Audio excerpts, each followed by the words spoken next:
नमस्कार साथियों, बहुत लंबे समय से आप सभी को इंतजार था कि सर आप साइंस करवाइए और मैंने बहुत लंबा प्रयास किया साइंस करवाने के लिए, लेकिन विभिन्न प्रयासों के बाद आज आपके सामने साइंस की मैडम आपके लिए रेडी है। हिमानी मैम आपको साइंस करवाएंगे और देखिए कि साइंस किस प्रकार से मैडम करवा रहे हैं। मैंने मेरे तरफ से बहुत अच्छा प्रयास किया, बहुत शानदार साइंस करवाते हैं और सब तरह देख कर मैंने साइंस ये करवाने का निर्णय लिया है। तो देखिए मैम की परफॉर्मेंस को आप। हेलो स्टूडेंट्स, मेरा नाम है हिमानी सोनी। आज से हम लोग जनरल साइंस स्टार्ट करने वाले हैं। आज के टाइम में देखें तो ऐसा कोई पेपर नहीं है जिसमें जनरल साइंस को लेकर क्वेश्चंस ना आते हो। अभी रिसेंटली हमारी आरआरबी की एनटीपीसी की भर्ती चल रही है। आपने बिल्कुल देखा होगा, एक मार्केट में everybody is talking about RRB, NTPC. Science भी इसमें बहुत बड़ा रोल प्ले करती है, स्पेशली इन आरआरबी। आरआरबी में आपके 30 क्वेश्चंस बनते हैं साइंस के। एनटीपीसी में वैसे क्वेश्चंस फिक्स नहीं है, अदरवाइज देखा जाए तो 8 से 10 क्वेश्चंस तक हमारे साइंस में बनते हैं। अगर एसएससी में देखें तो टोटल हम देखें 8 से 12 क्वेश्चन साइंस में बनते हैं। तो मतलब जनरली आप कोई भी, आप किसी भी लेवल पे भर्ती देखें, चाहे आपने राजस्थान लेवल पे भर्ती हो या फिर इंडिया लेवल पे भर्ती हो, सभी एग्जाम्स में साइंस एक बहुत बड़ा रोल प्ले कर रही है और लगभग सभी एग्जाम्स में क्वेश्चन बनते हैं।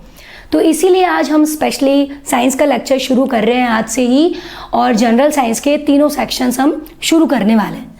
जनरल साइंस का सबसे इम्पॉर्टेंट सेक्शन है हमारा बायोलॉजी का। बायोलॉजी का अगर हम सिलेबस देखें तो इसके सिलेबस लगभग कुछ क्वेश्चंस तो ऐसे हैं कि आप कोई भी पेपर अगर देते हैं, चाहे आप अपना फर्स्ट ग्रेड दें, चाहे आप अपना आरएएस का दें, कोई भी एग्ज़ाम का दें, रेलवे का, एसएससी का, सब में कुछ टॉपिक्स के कुछ क्वेश्चंस बिल्कुल फिक्स है। मतलब 5-6 टॉपिक्स तो ऐसे हैं जिनसे मतलब 3-4 क्वेश्चन हर एग्जाम्स में रिपीट होते हैं। उन्हीं टॉपिक्स को हम सबसे पहले लेते हैं कि ज़्यादा से ज़्यादा आप लोग क्वेश्चंस को कवर कर पाएँ, क्वेश्चंस को समझ पाएँ। उन्हीं टॉपिक्स को हम शुरू करने वाले हैं। उन्हीं में से हमारा सबसे पहला टॉपिक रहता है रक्त परिसंचरण तंत्र, ब्लड सर्कुलेशन सिस्टम। भाई मतलब ये टॉपिक ऐसा है कि आप कोई भी पेपर दे रहे हैं, XYZ कोई भी, इनफैक्ट मैं इंडिया लेवल की बात करूं, सभी पेपर्स में मतलब ऐसे हो जाता है कि एक क्वेश्चन एक नंबर एकदम पक्का हो गया। कि आप देखते हैं अलग अलग पेपर्स में शुरू से देखें आरबीसी का जीवन काल, ब्लड की क्वांटिटी, हार्ट के बारे में, हार्ट रेट हो गई, पंपिंग हो गया, फिल्टर हो गया, मतलब एक बहुत विस्तृत टॉपिक है ये। इससे एक क्वेश्चन निश्चित रूप से आपका पक्का हो सकता है कि अगर आप थोड़ा भी इसमें ध्यान दे लें कि भाई आएगा, पहली बात आएगा और दूसरी बात हो भी जाएगा। दोनों ही बातें हैं कि सिर्फ आना ज़रूरी नहीं है, हमसे हो भी जाना चाहिए। ये आराम से टॉपिक हमें दे सकता है। दूसरा टॉपिक बनता है हमारा मानव रोग, ह्यूमन डिजीजेस। लगभग सभी पेपर्स में लास्ट ईयर के लगभग सभी पेपर्स में इससे 1 या 2 क्वेश्चन बनते ही बनते। अलग अलग तरह के क्वेश्चंस बनते हैं इसमें। रोग के नाम, रोग के सिम्टम्स, इलाज, परेशानियाँ, ऐसा बहुत बड़े लेवल पर बहुत सारे क्वेश्चंस बनते हैं। या आपने देखा होगा इस तरह का भी क्वेश्चन बनता है लाइक मलेरिया पर, निम्न में से प्रोटोजोआ डिजीज कौन सी है, प्रोटोजोआ से होने वाला रोग कौन सा है, या आजकल की चलती फिरती बीमारी डेंगू, स्वाइन फ्लू। मतलब क्वेश्चन ये भी बनता है कि ये बीमारी वायरस से होती है, बैक्टीरिया से होती है, या हमारे हार्मोन वगैरह के टॉपिक हो गए। मतलब रोगों से एक बहुत बड़ा विस्तृत संसार है और उससे 1 या 2 क्वेश्चन हमारे सभी एग्जाम्स में बनता ही बनता है। तो ये भी हमें बहुत बड़े लेवल पे प्रिपेयर करना होगा क्योंकि ये एक ऐसा टॉपिक है कि बनता ही बनता है क्वेश्चन। फिर हमारा एक और टॉपिक हो गया ये आपका हार्मोन, ग्रंथियाँ। इसका हमारा क्वेश्चन बनता ही बनता है कि भाई काफ़ी रिपीट होते हैं। हार्मोन की कमी, हार्मोन की अधिकता, हार्मोन की ज़रूरतें, ग्रंथियाँ, ग्लैंड्स के बारे में हमारा टॉपिक बनेगा ही बनेगा। तो मतलब ये एक ऐसा टॉपिक है जिससे हम देख रहे हैं कि भाई एग्जाम में रिपीट हो रहा है तो इन्हें बहुत बड़े लेवल पे देखते हैं। और ऐसा नहीं है कि भाई हम सिर्फ आरआरबी की बात कर रहे हैं कि इसमें 30 क्वेश्चंस हैं तो इसमें ही बनते हैं, ऐसा नहीं। कोई भी आप एग्ज़ाम उठाइए उसमें ये पैटर्न फिक्स रहता है। इसके अलावा हम देखें भाई, हमारा पोषण, न्यूट्रिशन, ये भी एक ऐसा टॉपिक है जिससे हर एग्जाम में रिपीट होते हैं क्वेश्चन। लाइक विटामिन का देखा होगा आपने, पिछले 3 सालों से एसएससी अपने 10+2 में या फिर सीजीएल में हर बार विटामिन का एक क्वेश्चन दे ही देती है। विटामिन क्या है भाई?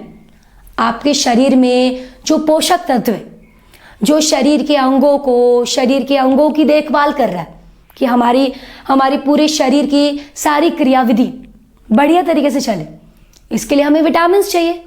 तो वो विटामिन क्या है? पोषण का एक हिस्सा है।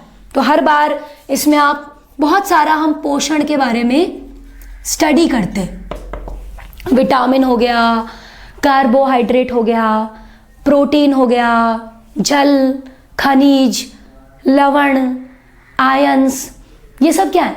शरीर की नीड्स है कि भाई हमें ये सब खाना पड़ेगा, कितना खाना पड़ेगा, कहाँ से खाना पड़ेगा, इनकी कमी से क्या समस्याएं हो जाएंगी, ये सब हम बात करने वाले हैं। ऐसे करके हम बहुत सारा अपना खाने पीने का टॉपिक डिस्कस करेंगे। एक बार जब हम खाने पीने की बात पूरी कर लेंगे तो फिर हम इन्हें पचाएंगे, डाइजेशन करेंगे, तो मतलब क्या पढ़ेंगे? पाचन तंत्र, डाइजेशन सिस्टम। ये भी टॉपिक एक बहुत बड़े लेवल पर सभी एग्जाम्स में रिपीट हो रहा है। जैसे हम बात करें लास्ट टाइम रीट की भी सेकेंड लेवल की भी या फिर फर्स्ट ग्रेड की भी, उनमें भी इस टॉपिक से क्वेश्चन आए। एक बहुत बड़ा सिस्टम जिसके बारे में हमें पूरा पढ़ना पड़ता है। फिर बात करें भाई एक ऐसा सिस्टम, एक ऐसा तंत्र जो शरीर के सभी तंत्रों को संभालता है, आदेश देता है, निर्देश देता है, सुचारू रूप से चलाता है। हमारा तंत्र जिसका नाम है तंत्रिका तंत्र, नर्वस सिस्टम। इसी के अंदर आता है हमारा मस्तिष्क, हमारा ब्रेन। ये सब हमें पढ़ना पड़ेगा। ब्रेन को लेकर क्वेश्चंस आते हैं। सीडीएस का लास्ट टाइम पेपर हुआ है, उसमें भी देखा होगा आपने, न्यूरॉनों के बीच की दूरी पूछी गई है। ये सब हमें हमारी क्लास में डिस्कस करना होगा, तभी जाकर हमारे क्वेश्चंस होने की संभावना बढ़ पाएगी। इसके अलावा हम और भी तंत्र पढ़ते हैं। हड्डियों का हमारा कंकाल तंत्र, वो तंत्र जिस पर पूरा शरीर टिका हुआ है। शरीर में जो हमारे नाइट्रोजन वाले पदार्थ हैं उन्हें बाहर निकालने के लिए हम एक तंत्र पढ़ते हैं, उत्सर्जन तंत्र। सांस लेने के लिए हम पढ़ते हैं हमारा श्वसन तंत्र। ये सारे तंत्र जब हम पढ़ लेते हैं तो हम अपने पूरे शरीर के बारे में एक कंप्लीट स्टडी कर पाते हैं। इतना लेवल तक हमें जाना होगा स्टूडेंट्स। यहाँ तक जाएंगे तभी क्वेश्चंस के होने की संभावना बढ़ेगी, अदरवाइज पढ़ना काफ़ी नहीं है। एक प्रॉपर लेवल से एक प्रॉपर डेप्थ तक हमें जाना होगा। जल्दी हमें कम समय में ज़्यादा से ज़्यादा पढ़ना होगा, क्योंकि अगर आप समय ज़्यादा देंगे आपकी गाड़ी निकल जाएगी। समय रहते ही हमें गाड़ी में चढ़ना है, समय रहते ही पढ़ना है। तो वो सब हम डिस्कस करेंगे हमारी इस पूरी बायोलॉजी। हम इसके बाद केमिस्ट्री पढ़ते हैं, फिजिक्स पढ़ते हैं। उन दोनों पोर्शंस को भी हम बराबर स्टडी करते हैं। केमिस्ट्री में भी कुछ टॉपिक्स ऐसे हैं जिन पर मैक्सिमम टाइम्स क्वेश्चंस रिपीट्स होते हैं। उन्हीं टॉपिक्स के बारे में मैं आपको बताने वाली हूँ।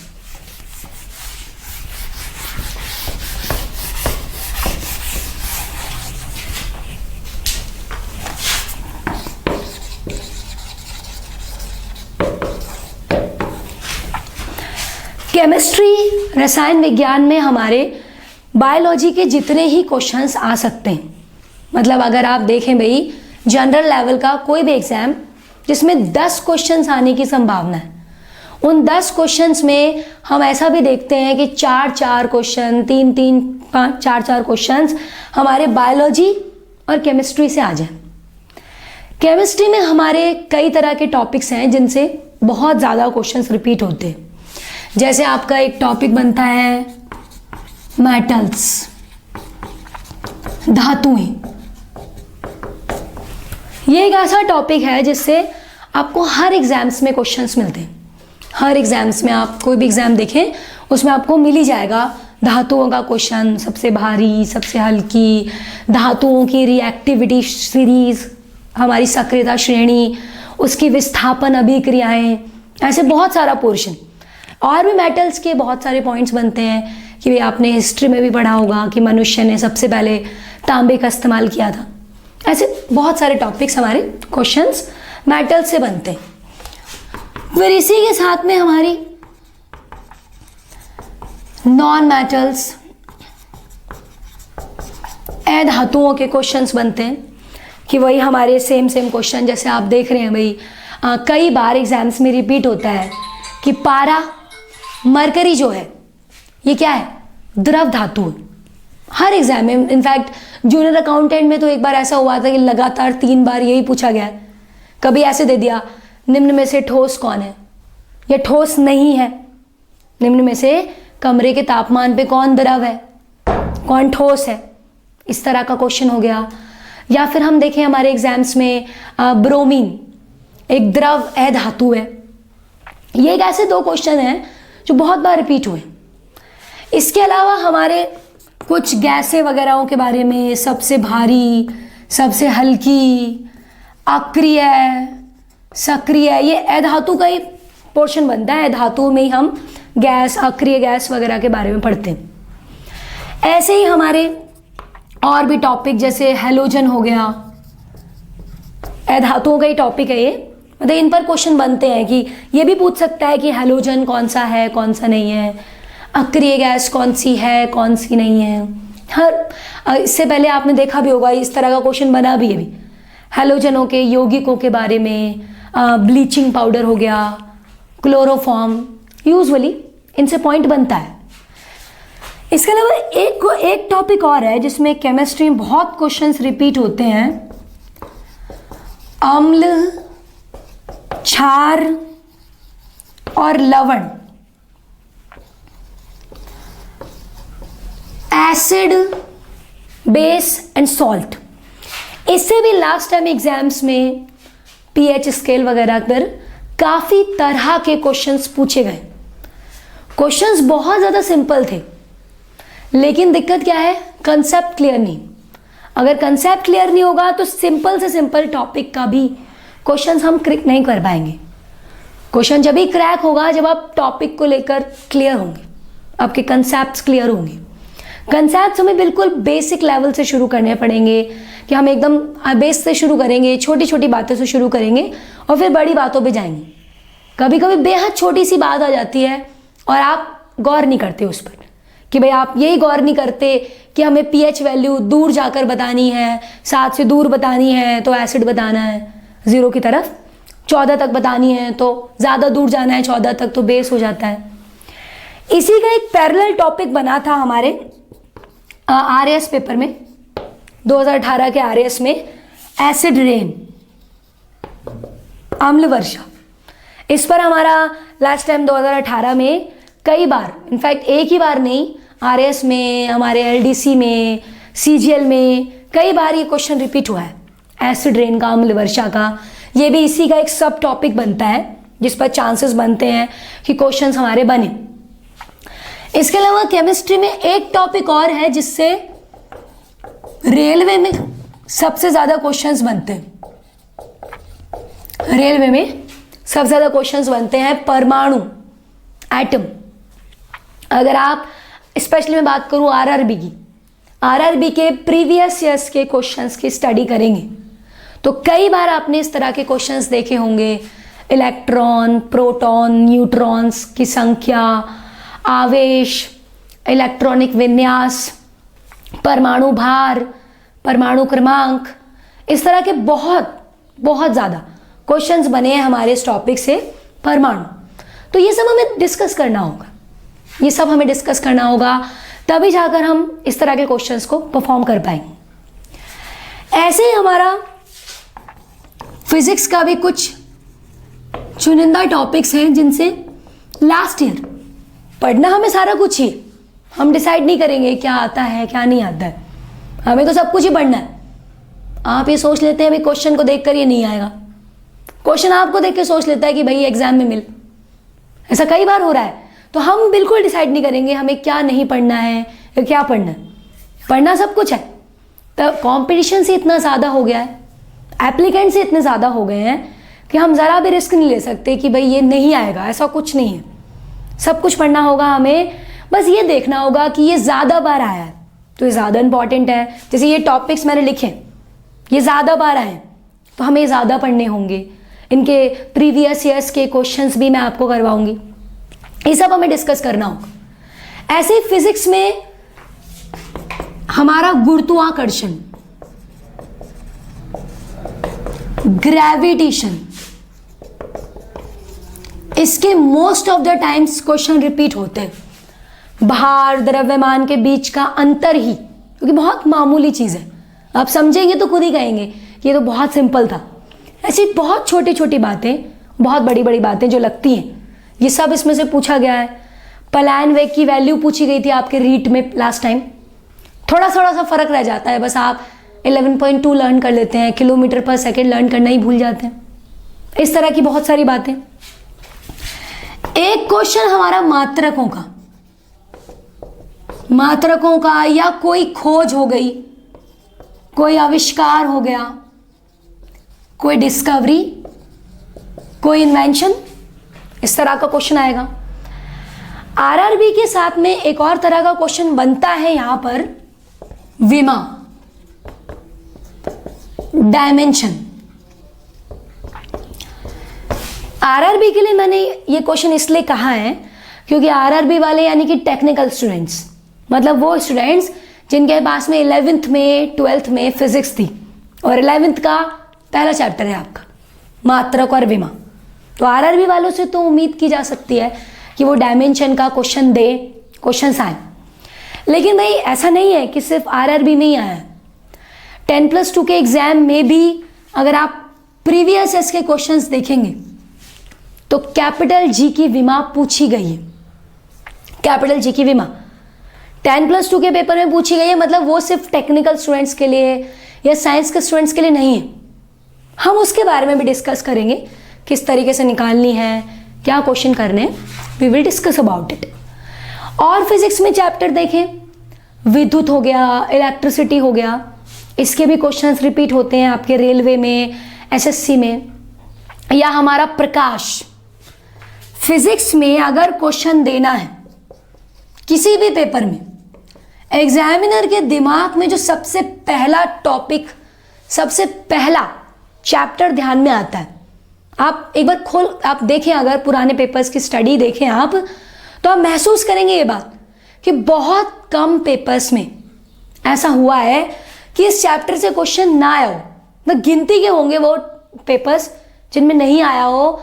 हर पेपर में, इनफैक्ट मैं हर पेपर कह रही हूँ आपसे कि हर पेपर में प्रकाश, लाइट के बारे में क्वेश्चंस पूछे गए। तो हम भी इसे ऑफकोर्स बहुत समय देने वाले हैं।